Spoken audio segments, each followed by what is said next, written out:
What's up everybody, D-Man back. Welcome to a brand new video, and today we are going to be doing a Godzilla City on the Edge of Battle news and updates. This might be one of the last. There's just not too much news to cover with this movie. We're basically going to catch up on everything that I've missed and also cover the new stuff, which sounds kind of impressive, but turns out that I didn't really miss a lot with City on the Edge of Battle.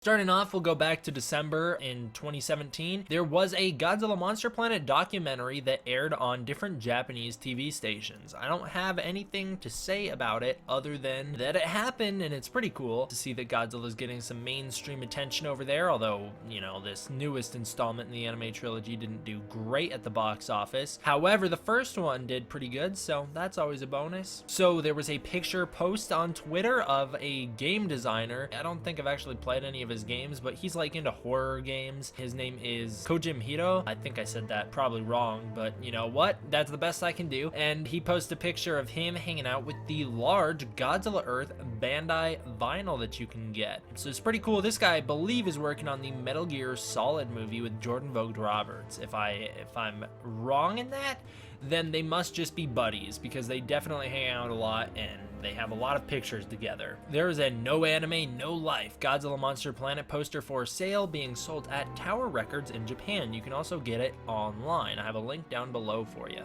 I think that's actually a pretty cool poster. I like how big and menacing Godzilla looks in it. Alright, and so I'm not going to spend too much time on this topic because we covered it last video, and if you want to know more about it, you can go check out the Godzilla King of the Monsters news and updates we just did.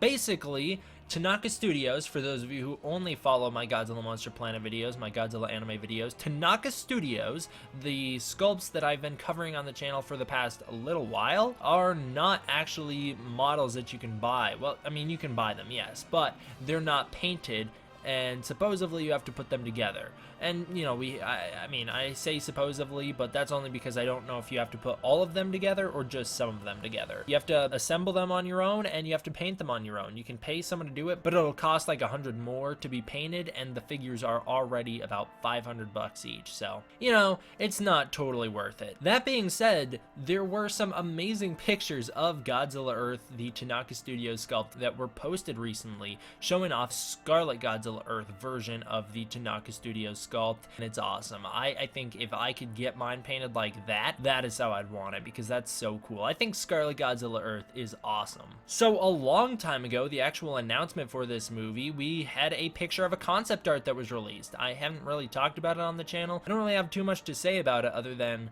yeah, it's pretty cool. We see a huge Godzilla in it. He's above the clouds, which, you know, if this was real life, would more than likely mean he was, you know, like 6,000 feet.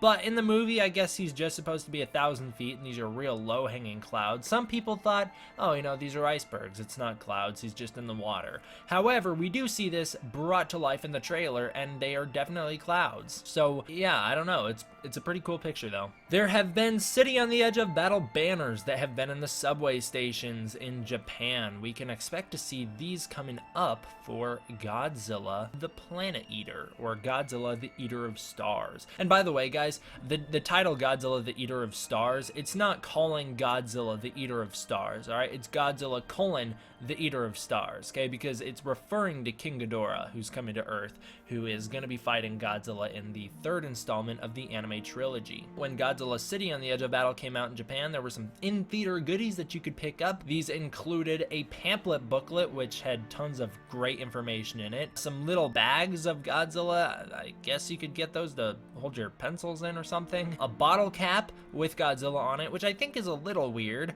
but I'm not going to judge anyone who got it because I still have mine from King Kong 2005. And then there was a Godzilla movie series Bandai figure that came out. You can actually go check out one of my favorite YouTubers. I left a link down below to his video. His name is Katsuma. I think that's how you say it. You can go check out his video. He's a Japanese YouTuber, and to celebrate the premiere of Godzilla City on the Edge of Battle, he did a video showing off everything that he got in theaters. This included some very shiny, very cool posters for the movie. the pamphlet booklet, which I mentioned, the bottle cap, which I mentioned, some keychains, as well as the Movie Monster Series Bandai figure, which was a Godzilla Spitfire version of Godzilla Earth. He also had the 7-Eleven exclusive, which was the really big Bandai Godzilla Earth Spitfire. So definitely go check out his video. I think he's a really good YouTuber. I enjoy watching his videos. Godzilla City on the Edge of Battle got pretty mainstream in Japan, I guess. I mean, it had magazine articles and, you know, promotions everywhere. However, the response to the movie wasn't too overwhelmingly positive.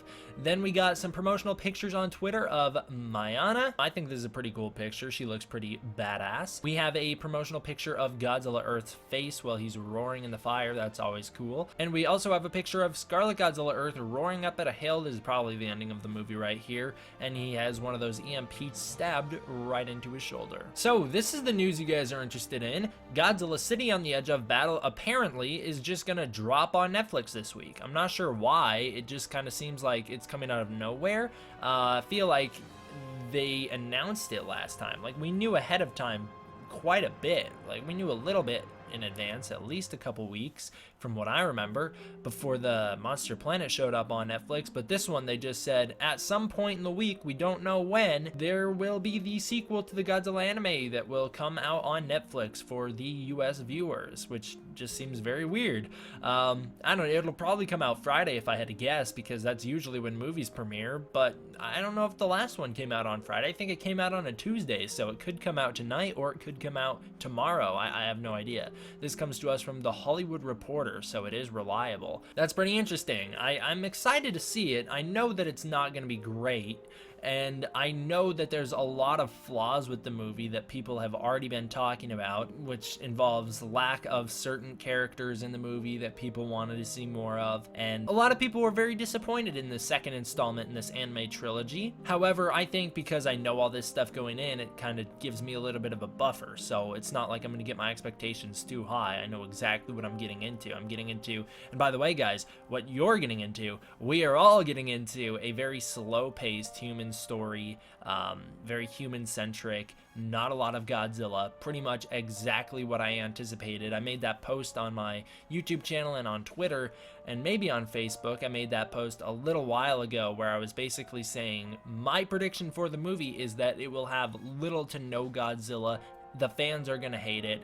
I'm still gonna wind up enjoying it, and it'll be a very decisive movie just like the last one. And that is pretty much exactly how it's gone so far. Not a lot of people like it. Some people who like it really enjoy it, but there's not a lot of those people. And if I had to guess, I'm not gonna love it, but I'll probably still find some enjoyment in it. So I don't know. I expect myself to give it a sort of positive review, but things could change. There's no guarantee. But yeah, I guess we'll find out in a couple days here, won't we? Because it's just supposedly gonna just show up in our Netflix feed, which is kind of funny, because if it does just show up randomly and I didn't get this bit of news announced to me, that would have been, I don't know, that would have been pretty shocking. But it's funny because this same week, or last week I guess, I got an announcement on my Flicksters app saying Godzilla 2 was in theaters and I could buy tickets for it, and I was very confused. I was like, what?